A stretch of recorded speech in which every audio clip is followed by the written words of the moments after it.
ब्रह्मचर्य के दो प्रकार बताए गए हैं, नैष्ठिक और उपकुर्वाण। जो व्यक्ति जीवन पर्यंत ब्रह्मचर्य का पालन करता है वो नैष्ठिक ब्रह्मचारी कहलाता है। ऐसा ब्रह्मचारी आजीवन अविवाहित रहकर आत्मसंयम, साधना और ज्ञान में रत रहता है। उसका जीवन पूर्णतः त्याग, तपस्या और आत्मनियंत्रण पर आधारित होता है। शास्त्रों में ऐसे ब्रह्मचारी को देवतुल्य, पूज्य और उच्च कोटि का सिद्ध महापुरुष कहा गया है। वहीं जो ब्रह्मचारी गुरुकुल में रहकर शिक्षा और विद्या प्राप्ति के काल में ब्रह्मचर्य का पालन करता है और विद्या समाप्त होने के पश्चात गृहस्थाश्रम में प्रवेश करता है, उसे उपकुर्वाण ब्रह्मचारी कहा जाता है। ये ब्रह्मचर्य सीमित काल के लिए होता है, किंतु इस अवधि में भी उसे पूर्ण संयम और आचार का पालन करना आवश्यक होता है। दोनों ही प्रकार के ब्रह्मचारी अनुशासन, संयम और चरित्र बल के प्रतीक होते हैं, किंतु नैष्ठिक ब्रह्मचारी का स्थान विशेष रूप से उच्च माना गया है, क्योंकि वो जीवन के परम लक्ष्यों, आत्म साक्षात्कार और मोक्ष की ओर निरंतर अग्रसर रहता है। छांदोग्योपनिषद में ब्रह्मचर्य के महत्व को विशेष रूप से प्रतिपादित किया गया है, जहां इसे केवल एक नियम नहीं बल्कि आत्मोन्नति की महान साधना के रूप में वर्णित किया गया है। इस उपनिषद में ब्रह्मचर्य के 3 स्तरों का उल्लेख मिलता है: कनिष्ठ, मध्यम और उत्तम। कनिष्ठ ब्रह्मचारी वो होता है जो आंशिक रूप से संयम का पालन करता है। कनिष्ठ ब्रह्मचर्य में ब्रह्मचारी 24 वर्ष पर्यंत जितेंद्रियत्व धारण करता है और इतने काल तक वेदों का अध्ययन करता है। कनिष्ठ ब्रह्मचर्य के सिद्ध होने पर ब्रह्मचारी को वसु ब्रह्मचारी कहा जाता है। 28 वर्ष के ब्रह्मचर्य से वो परम ऐश्वर्यशील हो जाता है। मध्यम ब्रह्मचारी वो है जो एक निर्धारित काल तक ब्रह्मचर्य का पालन करता है, यानी 44 वर्षों तक ब्रह्मचर्य व्रत का पालन करता है। मध्यम ब्रह्मचारी के सिद्ध होने पर इसको रुद्र ब्रह्मचारी भी कहा जाता है। इसे तात्पर्य है कि जो 44 वर्ष के ब्रह्मचर्य से रह रहा है वो अत्यंत पराक्रम प्राप्त कर लेता है। वैद्य वर्ष का अर्थ और महिमा। उत्तम ब्रह्मचारी वो होता है जो जीवन भर पूर्ण निष्ठा और संकल्प के साथ ब्रह्मचर्य का पालन करता है। ऐसा ब्रह्मचारी आत्मसंयम, तप, विवेक और साधना के मार्ग पर अडिग रहता है। उत्तम ब्रह्मचारी 48 वर्षों तक या आजीवन ब्रह्मचर्य व्रत का पालन करके नियमपूर्वक साधना करता है। उसके प्राण आदित्य रूप होकर शरीर में ज्ञान को प्रकाशित कर देते हैं और उत्तम ब्रह्मचारी के सिद्ध हो जाने पर उसे आदित्य ब्रह्मचारी कहा जाता है। वो 48 वर्ष के ब्रह्मचर्य से उत्तम ब्रह्मचारी वो होता है जो जीवन भर पूर्ण निष्ठा और संकल्प के साथ ब्रह्मचर्य का पालन करता है। ऐसा ब्रह्मचारी आत्मसंयम, तप, विवेक और साधना के मार्ग पर अडिग रहता है। उत्तम ब्रह्मचारी 48 वर्षों तक या आजीवन ब्रह्मचर्य व्रत का पालन करके नियमपूर्वक साधना करता है। उसके प्राण आदित्य रूप होकर शरीर में ज्ञान को प्रकाशित कर देते हैं और उत्तम ब्रह्मचारी के सिद्ध हो जाने पर उसे आदित्य ब्रह्मचारी कहा जाता है। वो 48 वर्ष के ब्रह्मचर्य से उत्कट तेजस्वी हो जाता है। अतः वसु ब्रह्मचारी को ऐश्वर्य, रुद्र ब्रह्मचारी को ऐश्वर्य व पराक्रम और आदित्य ब्रह्मचारी को ऐश्वर्य, पराक्रम तथा तेज तीनों प्राप्त होते हैं। वसु ब्रह्मचारी के मुख पर इंद्र की सी कांति, रुद्र ब्रह्मचारी के मुख पर महादेव की सी गुरुता और आदित्य ब्रह्मचारी के मुख पर सूर्य की सी ज्योति होती है। ब्रह्मचर्य तपोत्तमम। ब्रह्मचर्य ही परम तप है। शरीर, मन और वचन से सब अवस्थाओं में सर्वदा और सर्वत्र मैथुन अर्थात संभोग त्याग के नाम को ब्रह्मचर्य कहा जाता है। त्रिविध ब्रह्मचर्य।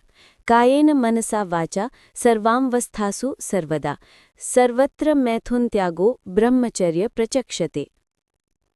महामुनि याज्ञवल्क्य के अनुसार ब्रह्मचर्य 3 प्रकार का होता है: कायिक, मानसिक और वाचिक। कायिक ब्रह्मचर्य वो है जिसमें व्यक्ति अपने शरीर से पूर्ण संयम का पालन करता है। इंद्रियों का दमन, शारीरिक वासनाओं पर नियंत्रण और शुद्ध आचरण इसका मुख्य अंग है। बाह्यचर्म कब, क्यों और कैसे। मानसिक ब्रह्मचर्य में मन को कामनाओं, कल्पनाओं और विकारों से मुक्त रखा जाता है।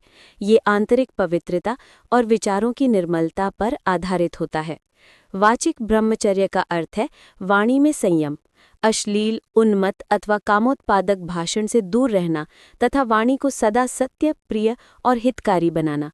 जो व्यक्ति इन तीनों प्रकार के ब्रह्मचर्य का एक साथ पालन करता है वही वास्तव में संपूर्ण ब्रह्मचारी कहलाता है।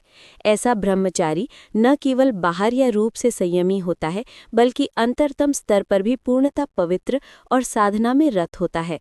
याज्ञवल्क्य मुनि के मत में यही ब्रह्मचर्य का सर्वोच्च आदर्श है जो जीवन की तेज, तप और तत्व ज्ञान की ओर ले जाता है। बहुत से लोग ऐसे होते हैं जो शारीरिक अर्थात कायिक ब्रह्मचर्य का पालन तो कर लेते हैं, परंतु मानसिक और वाचिक ब्रह्मचर्य का पालन करना उनके लिए अत्यंत कठिन हो जाता है।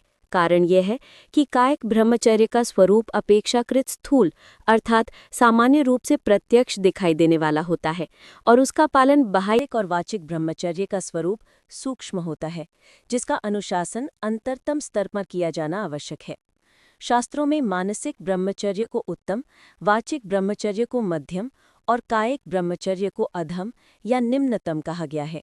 इसका कारण यह है कि ब्रह्मचर्य का वास्तविक मूल मन में स्थित होता है। यदि मन वासनाओं से विक्षिप्त है तो केवल शारीरिक संयम से आत्मिक शुद्धि संभव नहीं है। मन, वचन और कर्म इन तीनों का आपस में अत्यंत घनिष्ठ संबंध है। मन में जो भाव उत्पन्न होते हैं वही वाणी के माध्यम से व्यक्त होते हैं और अंततः कर्म के रूप में प्रकट होते हैं। अतः यदि मन वश में नहीं है तो वाणी और शरीर का संयम भी अधिक दिनों तक टिक नहीं सकता। सच्चा ब्रह्मचारी वही है जिसके मन, वचन और शरीर तीनों पूर्ण रूपेण संयमित, पवित्र और साधनामय हों। ब्रह्मचार्य का मूल प्राण तत्व है वीर्य। वीर्य ही जीवन की सर्वोच्च शक्ति है। यही आत्मबल, ओज, तेज और चेतना का स्रोत है। इससे बढ़कर कोई शक्ति नहीं मानी गई। यदि शरीर से वीर्य का क्षय हो जाए तो यह शरीर केवल मिट्टी का ढेर मात्र रह जाता है, चेतना और शक्ति से रहित। जैसे बिना तेल के दीपक बुझ जाता है, वैसे ही वीर्यविहीन शरीर शक्तिहीन, रोगग्रस्त और निस्तेज हो जाता है। वीर्य ही वो दिव्य तत्व है जिसके बल पर शरीर स्थिर रहता है, मन नियंत्रित होता है और आत्मा उच्चतर साधना की ओर अग्रसर होती है। इसलिए शास्त्रों में कहा गया है कि वीर्य की रक्षा ही ब्रह्मचर्य है और इसकी रक्षा ही जीवन की रक्षा है। जो अपने वीर्य की रक्षा करता है वही आत्मरक्षा, आत्मविकास और आत्म साक्षात्कार की दिशा में आगे बढ़ सकता है। ब्रह्मचर्य की महिमा। न तपस्तपो इत्याहुर ब्रह्मचर्यम तपोत्तमम ऊर्ध्वरेता भवेद्यस्तु सदेवो न तु मानुषः। भगवान शिव कहते हैं ब्रह्मचर्य अर्थात वीर्य धारणा यही उत्कृष्ट तप है। इससे बढ़कर तपस्या तीनों लोकों में दूसरी कोई नहीं हो सकती। अखंड वीर्य धारण करने वाला पुरुष इस लोक में मनुष्य रूप में प्रत्यक्ष देवता ही है। ब्रह्मचर्य की महिमा इतनी महान है कि उसका पूर्ण वर्णन शब्दों में कर पाना संभव नहीं है। इसकी महत्ता को जितना कहा जाए उतना कम है। ये एक ऐसा दिव्य व्रत है जिसकी गूंज वेदों, उपनिषदों और महान ऋषियों के जीवन में स्पष्ट सुनाई देती है। परंतु दुर्भाग्यवश आज का समाज इस पवित्र व्रत को लगभग विस्मृत कर चुका है। ब्रह्मचर्यमय जीवन ही वास्तविक पुरुषार्थमय जीवन है। ये न केवल आत्मविकास की दिशा में प्रथम कदम है बल्कि जीवन की लौकिक और पारलौकिक उन्नति का मूल आधार भी है। ब्रह्मचर्य के बिना न नैतिकता की स्थापना संभव है, न आत्मशुद्धि और न ही मोक्ष की प्राप्ति। ब्रह्मचर्य ही वो दुर्लभ आंतरिक शक्ति है जो मनुष्य को षड अंतः विकारों काम, क्रोध, लोभ, मोह, मद, मत्सर जैसे भीतरी शत्रुओं से विजयी बनाती है। यह एक ऐसा रक्षा कवच है जो साधक को हर प्रकार के मानसिक और आत्मिक पतन से बचाता है। ये व्रत पारलौकिक आनंद के द्वार खोलने वाला है और ऐसा अक्षय अमृतमय आनंद प्रदान करता है जिसकी तुलना सांसारिक सुखों से नहीं की जा सकती। वास्तव में ब्रह्मचर्य का पालन वही कर सकता है जो आत्मबोध, आत्मनियंत्रण और आत्मोत्थान के पथ पर अग्रसर होना चाहता है। हनुमान जी महाराज इतने बड़े महावीर कैसे बने? उन्होंने अपने इस ब्रह्मचर्य रूपी शस्त्र के द्वारा ही अद्वितीय बल तथा शौर्य प्राप्त किया था। उनका अपार बल, साहस और आत्मविश्वास ब्रह्मचर्य की दृढ़ साधना का ही फल था। पांडवों तथा कौरवों के पितामह भीष्म ने ब्रह्मचर्य के पालन की प्रतिज्ञा से अपने पिता से इच्छा मृत्यु का वरदान प्राप्त करके मृत्यु पर विजय प्राप्त की थी। प्राचीन काल में ऋषि मुनि ब्रह्मचर्य के महत्व से भली भांति परिचित थे। वे जानते थे कि यही एकमात्र ऐसा साधन है जो व्यक्ति को लौकिक और पारलौकिक दोनों ही क्षेत्रों में महान बना सकता है। इसी कारण उन्होंने सदा ब्रह्मचर्य की महिमा का स्तुतिगान किया और इसे जीवन की सर्वोच्च तपस्या माना। शास्त्रों में ब्रह्मचारी शब्द का प्राचीनतम उल्लेख ब्रह्मचारी शब्द का सबसे पहला प्रयोग ऋग्वेद में मिलता है।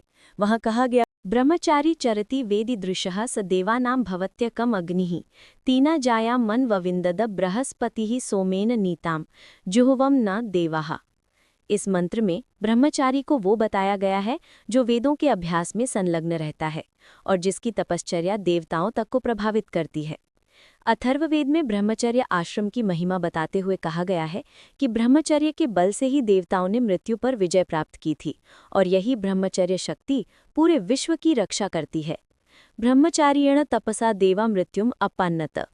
अथर्ववेद 11-15-19। मनुस्मृति में ब्रह्मचर्य के नियमों को विस्तार से बताया गया है। वहां कहा गया है कि ब्रह्मचारी को वेदाध्ययन की अवधि तक गुरु के समीप रहकर पूर्ण ब्रह्मचर्य का पालन करना चाहिए। षट्त्रिंशदाब्दिकं चर्यं गुरौ त्रैवेदिकं व्रतम तदर्धिकं पादिकं वा ग्रहणान्तिकमेव वा। अर्थात कोई ब्रह्मचारी वेदों के अध्ययन के लिए गुरु के पास 36, 18 या 9 वर्षों तक ब्रह्मचर्य का पालन करते हुए रह सकता है। शास्त्रों में ये भी कहा गया है, ब्रह्मचार्याश्रयो ज्येष्ठः श्रेष्ठश्चैव तथा विधम। अर्थात ब्रह्मचार्य आश्रम को श्रेष्ठ और आदरणीय माना गया है क्योंकि यही तप, ज्ञान और आत्मसंयम का मूल आधार है।